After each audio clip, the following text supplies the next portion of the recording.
संविधानकार Bodhisattva doctor Baba Saheb Ambedkar, संत कबीर आज उनकी जयंती है। सभी बहुजन के महानायकों को विनम्र अभिवादन करते समय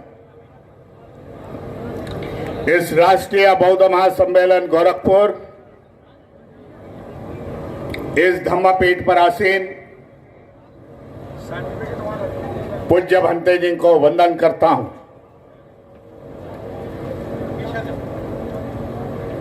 इस मंच पर एक्स मिनिस्टर गौतम जी और सभी मान्यवर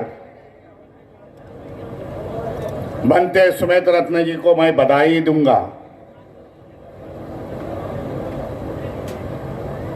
बड़ी कठिन समस्या से, बड़ी कठिनाई से, बड़े चैलेंज से जो सरकारी चैलेंज आ गई, उसके बावजूद राष्ट्रीय महासम्मेलन का आयोजन किया। यानी आप सभी लोग यहां उपस्थित हैं। मैं समझता हूं सुबह से 11 बजे से आज बैठे हैं, अभी 4 बजने को आए। ये भी जानता हूं बाबा साहब के अनुयायी हो, बुद्ध धम्म से मार्ग से चल रहे हैं, इसके लिए आप बैठे हुए हैं।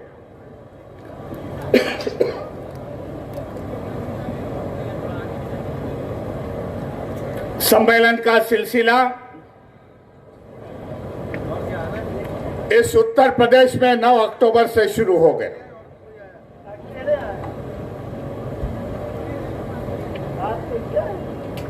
पांच अक्टूबर के दिन दिल्ली के अंबेडकर भवन में 22 प्रतिज्ञा होने के बाद गौतम जी को राजीनामा देना पड़ा। हमारे लिए सबक है। सबक इस बात की है, कोई सरकार, कोई विचारधारा हमारे साथ नहीं।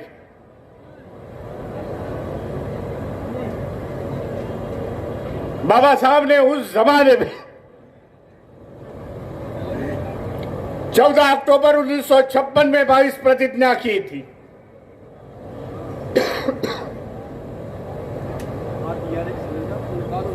आज तक उस पर कोई किसी ने टिप्पणी नहीं की, किसी ने आक्षेप नहीं किया।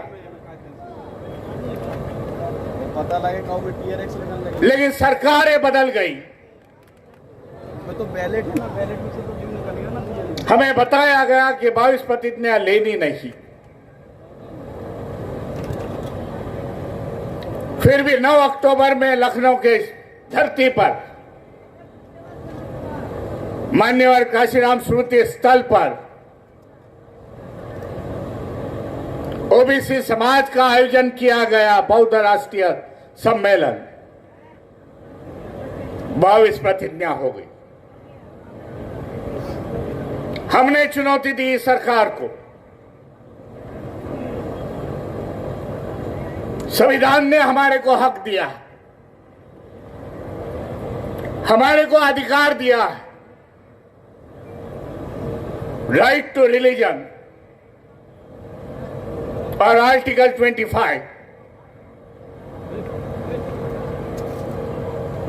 हम कोई भी धर्म की नीति अपना सकते हैं, ये हमारा संविधान बताता। लखनऊ के बाद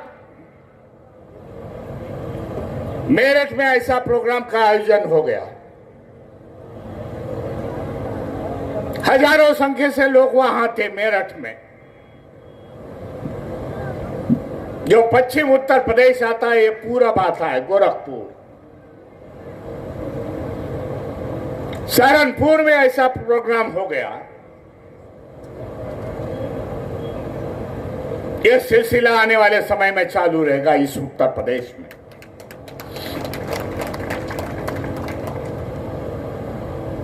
जो समाज इस उत्तर प्रदेश का भटक गया था,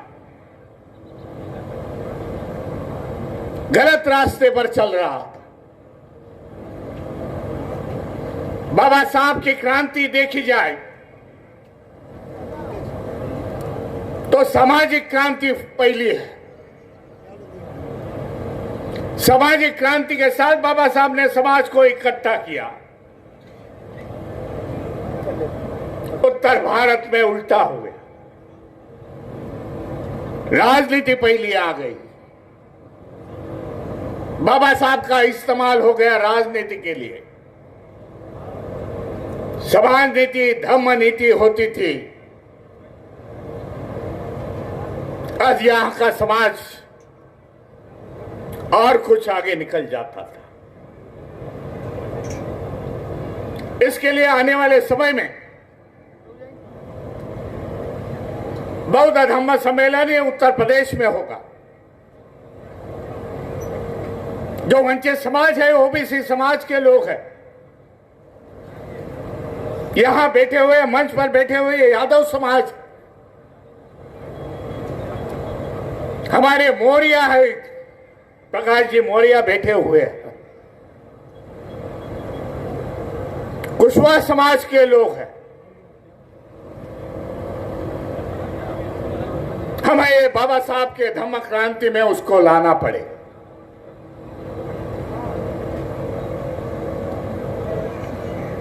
क्योंकि लड़ाई करनी है, तलवार की नहीं, बंदूक की नहीं, विचारों की जो करनी है, सभी वंचित समाज को लेकर हमें करनी पड़ेगी। जो भंते जी ने अभी मुद्दा उठाया, सुमेध रत्न जी ने, महातेरो, भाई बौद्धों की संख्या कितनी है? कई लोग मुझे पूछते हैं बौद्धों की संख्या कितनी है। बौद्ध महासभा का अध्यक्ष होने के नाते एक ही बताना चाहता हूं, जो सरकार में आज अखड़ेवाड़ी है वो फर्जी है।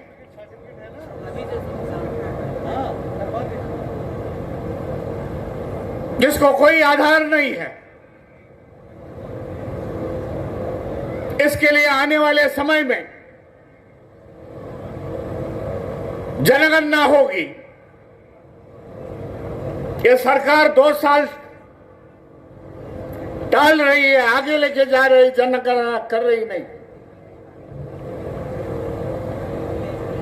क्योंकि डर रहे हैं इन लोग। डर इस बात का है कि बाबा साहब की धम्म क्रांति, यहां के बौद्धों की संख्या बढ़ रही है। ये उन्हें डर है कि समाज के वंचित लोग, ओबीसी लोग आज बौद्ध बनने जा रहे हैं। जो ऐलान हमने किया हुआ है 2025 का, कई प्रोग्राम मैंने साउथ में किए। इलेक्शन, कर्नाटक के इलेक्शन के पहले इस प्रकार के मैंने प्रोग्राम अरेंज किए।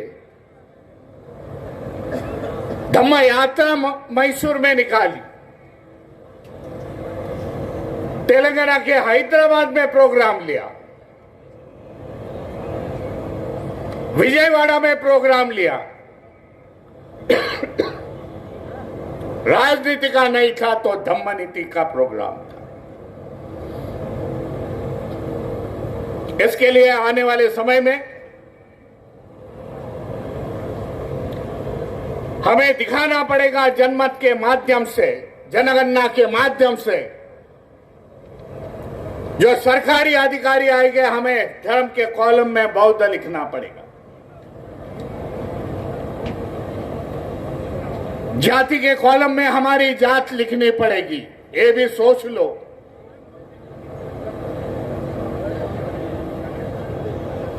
बौद्ध धर्म में कई बार मुझे बोलते हैं, बौद्ध धर्म में जाति नहीं है। मैं मानता हूं उसको कि बौद्ध धर्म में जाति नहीं है, लेकिन सोशल वेलफेयर की जो सिस्टम है, सामाजिक समाज विभाग का जो रिक्वायरमेंट है, जो समाज विभाग की आज पूंजी टेर होती है, उसके लिए लिखना हमें जरूरी पड़ेगा। मैं भी जानता हूं 2024 में हमारे 10-15 एमपी जो चुन के आए इस पार्लियामेंट में, तब हम बिल पास करेंगे तो ये हमारे को जाति लिखने की कोई जरूरत नहीं होगी। लेकिन जो चुन के आते हैं वो गुलाम बन जाते हैं, वो हमारी आज समाज की समस्या है। बड़ा कठिन दौर से हम अब चल रहे हैं, ये भी सोच लो।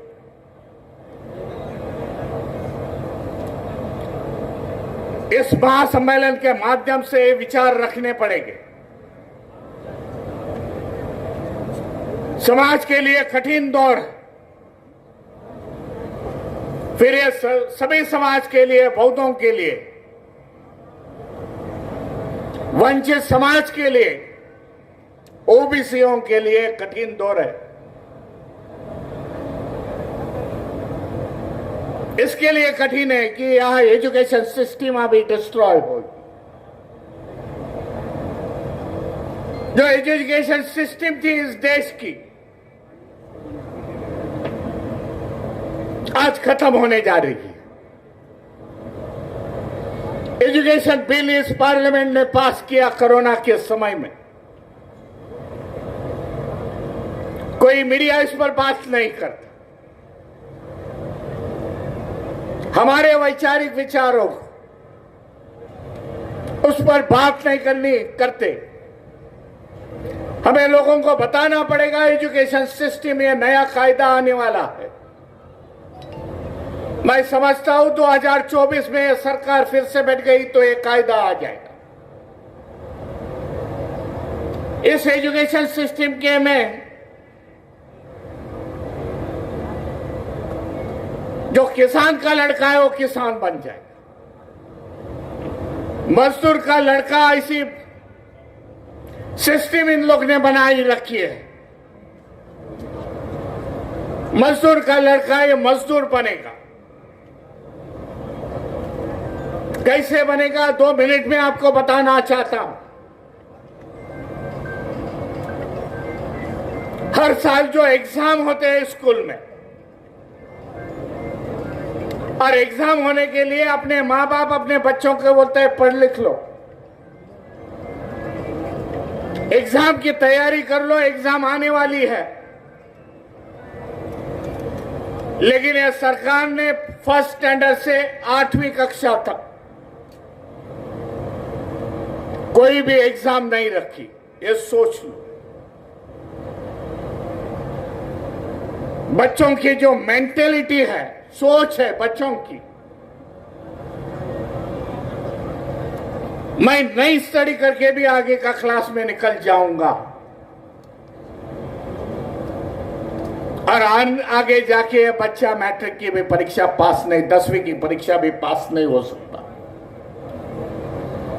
क्योंकि एजुकेशन फाउंडेशन उसका वीक रहा है। कायदा कहता है ऐसे बच्चों को मजदूर भेज दो। न्यू एजुकेशन पॉलिसी के बारे में बोल रहा है। न्यू एजुकेशन पॉलिसी बोलता है इसका बाप खेत में काम करता था, ये बाप के खेत की मजदूरी में इसको एक्सपीरियंस है, वो खेत का किसान बन जाएगा। इस प्रकार की सिस्टम एजुकेशन पॉलिसी में 2024 में इंप्लीमेंटेशन हो सकते हैं। हम जो फेल हो गए इन लोग को हटाने के लिए, तो उसी तरह कामगारों के घंटे अभी 12 घंटे कर दिए। जो बाबा साहब ने 8 घंटे किए थे, बोनस किए थे, पेंशन किए थे, सब निकाल डाले। इसके लिए कठिन दौर इसके लिए कह रहा हूं। बाबा साहब ने संविधान में प्रावधान करने के बाद आज हमारे ऑफिसर बन गए, अधिकारी बन गए, शिक्षण अच्छा ले लिया, अधिकारी बन गए। लेकिन आज इन लोगों ने सरकारियां नौकरियां सब बेच दी है। कई केसेस सुप्रीम कोर्ट में आज पेंडिंग है। रिजर्वेशन इन प्रमोशन,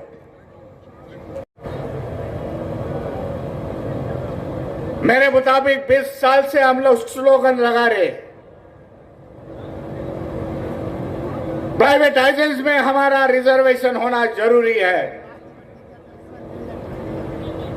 2-3 सरकारें आई, कोई किसी ने ध्यान नहीं दिया। आज तो बोलेंगे सरकारी या नौकरियां नहीं है। इसके लिए रिजर्वेशन कहां से तुम्हारे को दो? इस प्रकार का दौर इस समाज में चल रहा है, देश में चल रहा है। हमारे दोस्त कौन, हमारे शत्रु कौन, पहचानने की जरूरत है, मैं समझता हूं। पिछले साल हमारे लिए किसने लड़ाई की, कौन हमारे साथ खड़ी रही, वो भूल जाओ। आज का विचार करो, आज हमारे साथ कौन है, कौन कौन समाज के लीडर कहां है, वो सोचने की बात है। लीडर बढ़ाने हैं कि समाज बढ़ाना है, ये सोचना है।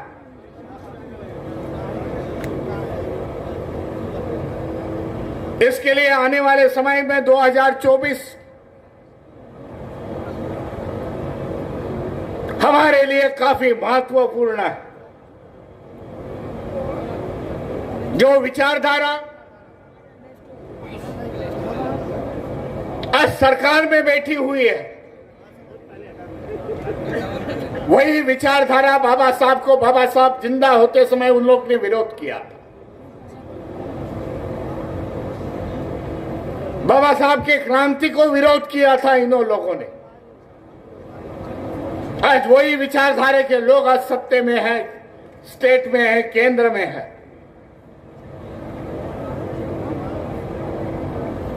सभी धोखे बाबा साहब ने हमें बता के गए, ये भी सोच लो। कोई काम बाबा साहब अधूरा करके नहीं गए। रिवॉल्यूशन एंड एंटी रिवॉल्यूशन बाबा साहब ने बोला, जब क्रांति होती है, एक जगह क्रांति होती है, दूसरे बाजू में प्रतिक्रांति होती है, वो क्रांति को दबाने के लिए। आज बाबा साहब की क्रांति दबाने का काम इस देश में चल रहा है।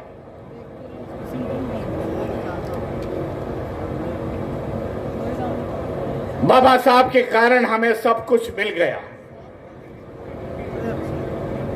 जिनको जिनको मिल गया वो घर में बैठने नहीं, अभी रोड में आने के लिए तैयार होना जरूरी, मैं समझता हूं। हमें हमारा विचार नहीं तो समाज का विचार करना जरूरी है। बाबा साहब ने धोखा दिया था, मेरा कारवा आगे लेके जाओ।